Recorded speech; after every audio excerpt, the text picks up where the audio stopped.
Hey guys, for those of you who are new here, welcome to the channel. I'm Raz. And I'm Christine Lewis, transformational yoga therapist. And today we're going to share with you some of the benefits of doing yoga, which I think is life changing, and also show you some poses that you can do in the comfort of your own home. So, Christine, tell us a little bit about yourself and what do you do? What do I do? Well, what don't I do? I have always thought that yoga and meditation is free mental health care, free wellness therapy. It is a holistic practice for mind, body, and spirit. So my work as a transformational yoga therapist is to get you to believe in the power of your thoughts, the power of your energy, the power you have to heal yourself from within. And that starts with a thought, it starts with your breath, it starts with the awareness of the alignment of your body, shoulders, hips, distribution weight in your feet, which gives you a stable foundation physically. And once you feel that, you start to be a lot more aware of just how important the foundation is. And people think, well, the foundation, the balance on one foot is just in your feet, but it always is in the mind. So It's in the mind. once we're able to create that calm, steady space there, you can create it in every aspect of life. Now, how long have you been doing yoga? I've been practicing yoga since 2001, teaching yoga since 2009. I have a lot of private clients, but I lead yoga retreats around the world, so I give people immersive experiences into the yoga space. We go to spiritually significant places like Machu Picchu, Egypt, Cambodia, Vietnam. Wow. Different places that there's ancestral energy Okay. that we can tap into what is an ancient practice on the mat to create a practice of holistic wellness and health in the mind and share that in the community. So certain places radiate a certain type of energy that basically is charging you. Mm-hmm. And the irony is those physical places remind you that the most important place to cultivate the energy you want is in the mind. So this is basically our little garden. Very important, the seeds we planted right here. Yeah. I call it our mental laboratory. That sounds cool. Now, I know you recently published your book. Can you tell us a little bit about that? It's my Congratulations, by the way. Thank you. Very proud of you. Yes. Well, the focus of the book really is to give people an awareness of the power of their thoughts and the power of their moments. So it's called 365 Mindful Moments. It's a daily journal practice. And journaling, I know, seems a little scary for some people. You're just sitting there alone in silence with a pen in your hand. But I have put very clear positive affirmations on each page. So any day can be day one. And it's a quick affirmation to inspire you, give you something to think about to write if you're not sure. It's one page, so you don't have to write a book. It's not your life story. It's just taking a few minutes in stillness to either set intentions about what you want in the day, maybe reflect on what happened that day, maybe just write out whatever comes up, and just knowing that that time in stillness and silence is really a space to clear the mind, set a foundation for the rest of the day, and write down your dreams if that's what comes for you. What would you say is one of the main benefits of journaling, if you would? Everything that you write down becomes tangible, becomes real. So I often encourage people to be in a space where you speak what you seek until you see what you said. Oh, so wow. The more you focus on what you want, you start thinking it regularly, you speak it regularly, you write it down. It's if you get in that practice of being consistent, intentional, and deliberate about what you want, right, you never have to explain yourself.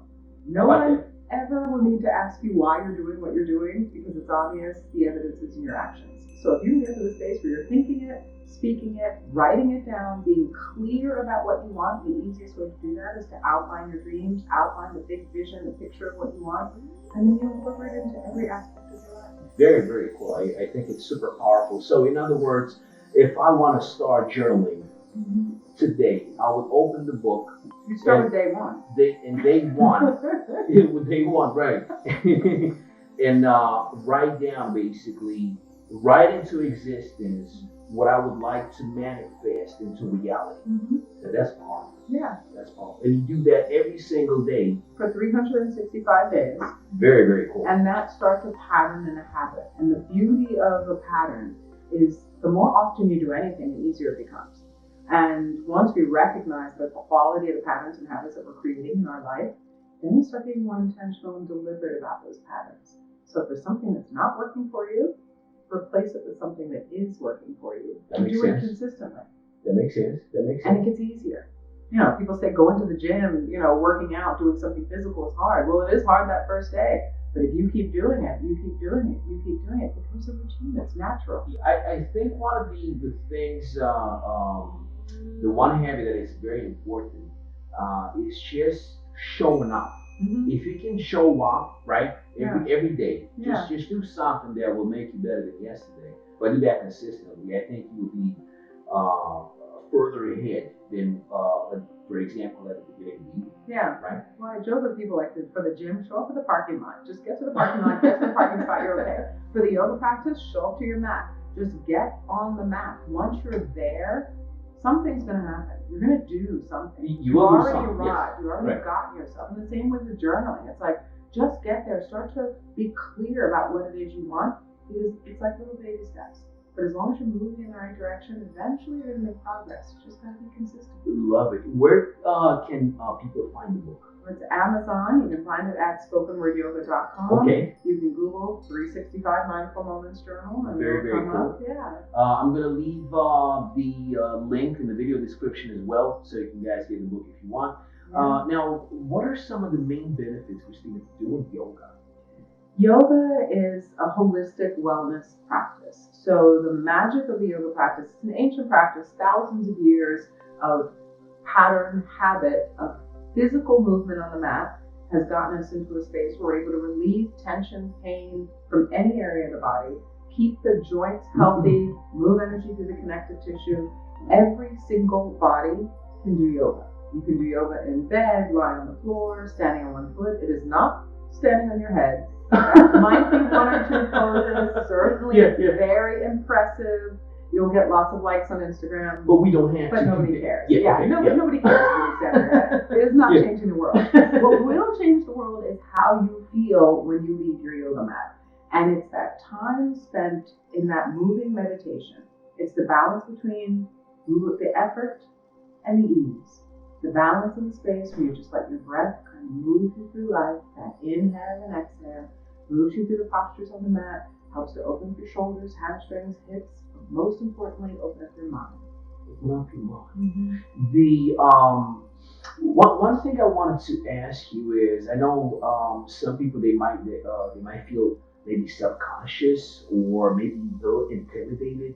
I'm speaking from my own experience. I don't have a problem, for example, going to the gym or walking into a boxing the gym, but going to a yoga studio initially was a little intimidating. I was like, wow, everybody looks like they know what they're doing and they've been doing it for a long time. What would you say to someone that is thinking about trying yoga, but maybe they a little self-conscious? Well, the funny thing is people always think they have to be flexible for a yoga practice, but the work is finding that balance between strength and flexibility.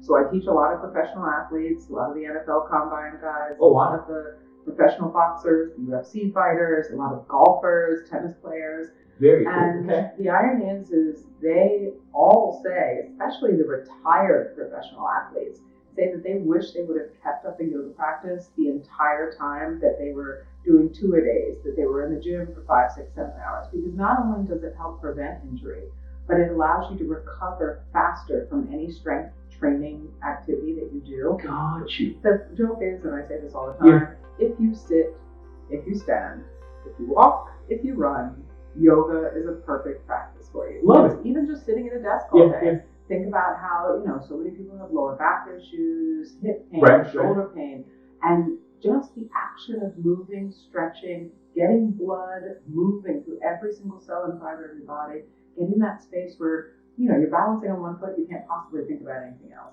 When you're in the midst of a hamstring or hip stretch, you can't possibly think about, your grocery list or what you have to do later on that day. So whether it's a yoga practice that is entirely stillness on the floor, just sitting in stillness with your breath, or whether it's an active yoga practice where you're balancing on one foot or holding in what might look like a physically challenging pose, it is that space between the breaths where you begin to find yourself. And I find that it's really an exploration of your body, your mind, your spirit connection. And what you really connect with is the fact your body is always trying to communicate to you. You know, those little feelings and sensations you feel. You know, you wake up in the morning, you might feel a little tightness here and there. Like, that's your body asking you for attention. And if you ignore that gentle request for too long, you know, your body starts to scream at you, and then at some point it's going to demand your attention. So the yoga practice is really just giving your body the attention it's asking for anyway.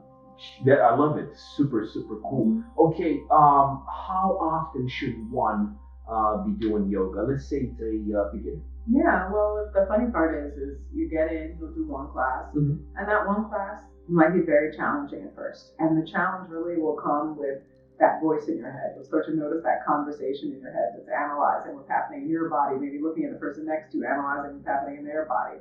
And then you're there for that one class, and you will notice a difference. And then you go to 2 classes, and then 3 classes. So you might start with 1 or 2 a week, optimally at least 3 times a week. But then you'll start noticing that you feel better on those days that you practice yoga than on the days you don't. So that's why it starts to become a practice that people will incorporate into their lives on a regular basis. And I'm of a big philosophy that yoga is not an elitist activity. It should not require, you know, an expensive studio membership. You don't need any fancy equipment. You don't need your tank top to match your headband to match your yoga pants. Like, you do not need anything. A yoga mat or something that makes the floor comfortable might help. But aside from that, it's really just movement. It's really stretching. So even if you're lying in bed, you can rip the pillowcase off your pillow, do a couple stretches that make life, you know, just feel a little easier when you get out of bed. You can do a few twists, moving the knees from side to side.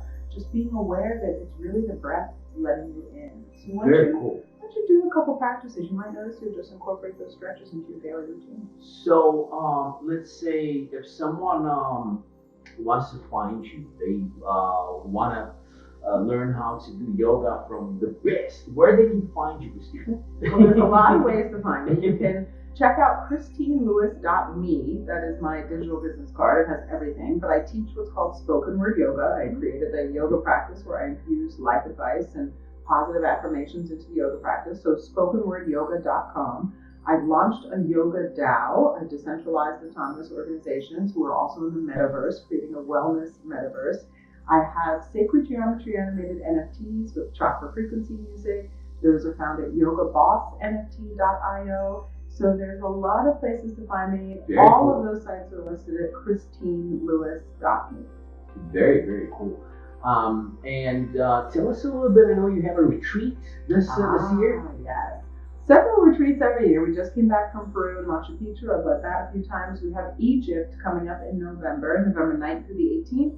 We will be setting intentions at the pyramids on 11/11/22, which is very exciting. But Egypt is one of these magical places in the world.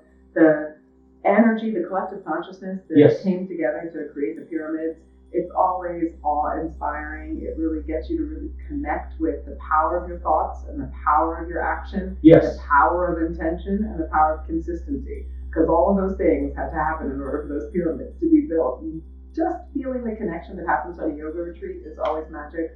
It's good vibes, good energy, good people, amazing connections. And I plan everything for you. So all you have to do is show up. I feed you, I transport you, I house you. We spend time in Cairo. We have a Nile River cruise. That sounds awesome. Beach resort in Hurghada. It's magic. Very, very cool. I love it. I want to share with you guys that I started doing yoga in 2019. And after the class, I was I feel literally like I discovered fire. Like, what have I been doing with my life? I should have done this years ago. It is absolutely fantastic. And one thing that stayed with me ever since was the power of the breath. Just breathing in and breathing out. When everything around you is chaos, go back to the basics. Go back to that breath, breathing in and breathing out. Love it. Would you mind showing us a few poses that one can do in the comfort of his own home? 2-3 poses for a beginner like me? Yeah, I would love it. Awesome. Thank you so much. Okay, guys, we're going to be doing yoga next. Yes. The perfect part about working on the floor is that it reduces the amount of physical exertion required to get a good stretch. So the first thing, Let your knees bend, bring your feet to the floor. You want to feel your lower back and your shoulders as your anchor. Ideally, your chin into the chest just a little so there's one line of energy from the top of the head down to the lower back. Feel that the lower back is supported. I'm going to ask him to bring his left knee in towards the body and hug the left knee in. And then just thinking about lines of energy. Everything is lines of energy. It's just like drawing a straight line down your body from your ankle to your knee, to your shoulder, to your ear. That'll keep you in the right alignment and give you a little access to the hip. Now, I always like to use a strap, a towel, a belt. Let the shoulders drop as much as you can, but work to keep the legs straight. Once you feel the legs straight, you're going to ease to straighten the right leg. So the focus is as much as possible, you don't have to force, heel in line with the knee, in line with the hip. So his knees bent just a little bit, he's going to straighten the leg just a little bit more. Now he feels joy in his hamstring, I can promise you. Look at his face, that's joy, that is instant happiness. You're going to feel it move all the way down through the back of the leg. If you flex the toes back to the face, kick with the heel, you're going to feel it even more. You feel happiness. I feel joy, yes. Intense joy. If you wanted happiness, you don't have to look outside of yourself. Find it in your hamstring. So you take a few breaths here. One day the toe will come towards the face a little closer. It'll be very impressive. Just don't let the knee bend. And you'll notice the body will try to create escape routes. So the knee will try to bend. Don't let it. The way the body creates escape routes, often the same way the mind does. Those escape routes usually in the mind are judgment, criticism, comparison, those things that distract you from yourself. So the same thing, your knee's probably trying to avoid the hamstring stretch just a little bit. We're not going to let that happen. Take 2 big breaths. So big inhale and exhale. The work is the inhale. As long as you take the inhale in, you're okay. You stop inhaling. That's when the problems start. When you're ready, after a few breaths here with the legs straight, you can switch the strap into the right hand. Keep the legs straight, don't let it bend. Switch the straps into the one hand, and then you're just going to gently let that leg come over to the midline just a little. Keep the leg straight. Yes. Now this is getting into the IT band. What happens here is it moves into the outer edge of the leg, flex the toes, kick the heel. That energy of the IT band goes from the ankle, the knee, the hip, and often is the culprit for any knee pain, hip pain, lower back pain you might feel. You can feel it all the way in your hip now. I feel joy, yes. Yes, joy in your hips. See, the instant automatic response is joy. Take a long deep breath. Flex the toes, work the big toe in towards the shoulder just a little. Take a big breath. You can see the instant happiness happening here, people. Instant happiness. It's definitely joy. Yes, definitely joy. Take one more breath. But you see it's super easy. The foot does not come over past the shoulder, just a few inches over from center. Take one more breath. Perfect. Put a little bend in the knee and let it go. Release the strap all the way. Let the shoulder release. Now bend the right knee, bring the foot to the floor, bring the left ankle on top of the knee. So let the foot come down to the floor. Okay. Bring the ankle on top of the knee, and then you're going to create a little triangle between your thighs. So now the work, feel the lower back flat. There's a little triangle between your thighs, so you take a big breath there. Bring the left hand through the hole between your legs and interlace behind the right thigh. So you bring the right knee in, draw it in towards the body, and now you're going to feel happiness in your left hip. Yes. Work the knee so it's in line with the shoulders. So remember the principles are lines of energy. So the right knee will come in line with the right shoulder a little more. Draw it out to the midline, out a little far away from, away from the midline, out to the shoulder. Flex the left toes. Flex the toes back towards you and kick. Yes. Now watch that the knee doesn't drift towards the left shoulder. Bring it back towards the right shoulder. Oh, you can tell there's joy happening here, people. Draw the right knee in a little closer. Take a big breath and breathe into the left hip. Yes, one more long breath. So Roz needs to spend a little more energy on his left hip. Take one more breath. Focus more on the inhale than the exhale, so you don't wind up giving birth. Take one more breath. It's not a Lamaze class, it's just yoga. Although the work of Lamaze is still that pranayama breath. More on the inhale. Big inhale. Just let the exhale take care of itself. Then we're going to work into a twist. Let the ankle stay exactly where it is. Let the foot come down. Walk this foot over towards me just a teeny bit, and then let the knee drop all the way over. This will be the best thing you've done. Left arm out to the left, palm facing down. Take a breath here and let the knee drop. Now the work is right into the belly. The lower belly moves, rises and falls with the breath, getting as much space as you can. One day, the knee drops to the floor, the arm reaches all the way out. Focus more on the inhale, big, big, big inhale. Try to take an extra sip of air in at the end of the inhale. Yes, and look at how the knee drops, look at how his body opens. It's really the inhale that's doing the work. All we've done is position the body. So now the inhale and the exhale, yes, can do the work for you. That's gotta feel really good. Perfect. Gently and slowly bring the knees back in. When you're ready, feet to the floor, and something miraculous is gonna happen. Straighten both legs. Do you feel your left leg longer than your right? I do actually. Yes. I just made him a quarter of an inch taller. Literally, What happened? yoga practice, your whole left leg got taller and longer. You got longer. Wow. That energy through your hamstring, notice how you worked up a little bit of a sweat and you didn't even move. Yeah. You feel heat. Absolutely. You start to check in with the fact that there is energy that already exists in your body. And then all we're doing is moving that energy around. So if there's energy that's lying stagnant, it's dormant, it's stuck in your body, that's the source of pain and tension. It's stuck energy. It's like being in a traffic jam. It's just a traffic jam of energy in your shoulders and your lower back and your hamstrings. What happens? You move that energy around, you literally lengthen the muscles, you relieve any tension, pain on the joints, and you make mobility and flexibility easier. Very, very cool. Would you mind showing us a standing pose, please? Yes. Okay. That's going to require you to stand. Come all the way up. Take a moment and just find your center. So one of the best standing poses is literally just standing with all four corners of your feet grounded into the floor. This is much more complicated than it might seem. You're going to ground the big toes, ground the pinky toes, and then try to lift your three middle toes. Well, that's Yeah. Notice how he's staring at his toes because it takes a lot of mental energy to lift your three middle toes. But that's going to help to give you the distribution of weight in your feet. So you're going to ground more with the big toe and the pinky toe. Every single step you take, if you think about that big toe mound, it's going to keep you more balanced and stable. Okay. What's the first cause of injury as we get older? Balance. Balance. Yes. Yeah. Yes. So what we're doing is working on the foundation.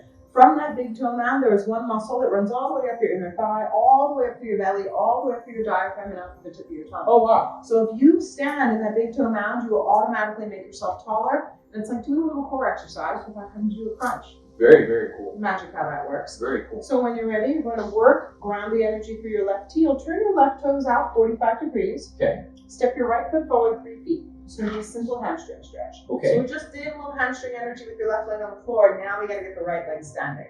Lead with your left shoulder, come down, forehead in line with your right big toe. So remember that big toe mound, keep it pressed. Exhale, come down, flat back, straight spine. Come down, flat back, so your forehead is in line with your big toe. And just coming down enough that you feel something in the right hamstring. It's joy again. Yes, it's joy. Keep the back leg straight. Don't let that knee bend. Yes, straight legs. There we go. Now the magic is starting to happen. 3 full breaths, pressing into the big toe mound. Lowering the left shoulder a little more. Yes, now you feel it. Instant happiness. Luckily, happiness is not hard to find. It's right there in your hamstring and hip. So you might see his hip is starting to drop a little bit here. That means you're going to put more weight in the front foot. That's that escape route we talked about before. Lower the left shoulder a little more weight in the front foot so the hip lifts a little more. All about the distribution of weight in the feet. If you get that distribution of weight in the feet, you'll be able to access the hamstrings, the hips, the IT band, the lower back. Feel like you're pulling the mat apart with your feet. Inhale, come back up to center. All the way up, and it feels good. Beautiful. Shoulders draw back, heart opens, take a breath. Really good work. One inhale and exhale here. And then when it feels good, just gently shift the weight back in your left heel. Reach the arms up. Everybody's always very impressed with balancing. Lift your right knee up. Keep your eye gaze up. Flex the right toes. Right knee in line with the right heel, all in line with the right hip. Everything is lines of energy. Smile while you're doing it. That's the actual pose that is most important. Take one big breath. And exhale. Right foot down to meet the left, arms by the sides, palms face forward, close your eyes, open your mouth. This is the most important pose. It's the stillness, the space between the breaths, the space between your thoughts. Thank you so much. Now you know what you say. Namaste. Namaste. Thank you guys for watching. If you have any questions, you can leave me a question in the comment section. If you like the video, give it a thumbs up, share it with a friend. Feel free to subscribe to the channel. And until next time, get out there, attack the day, and take a yoga class.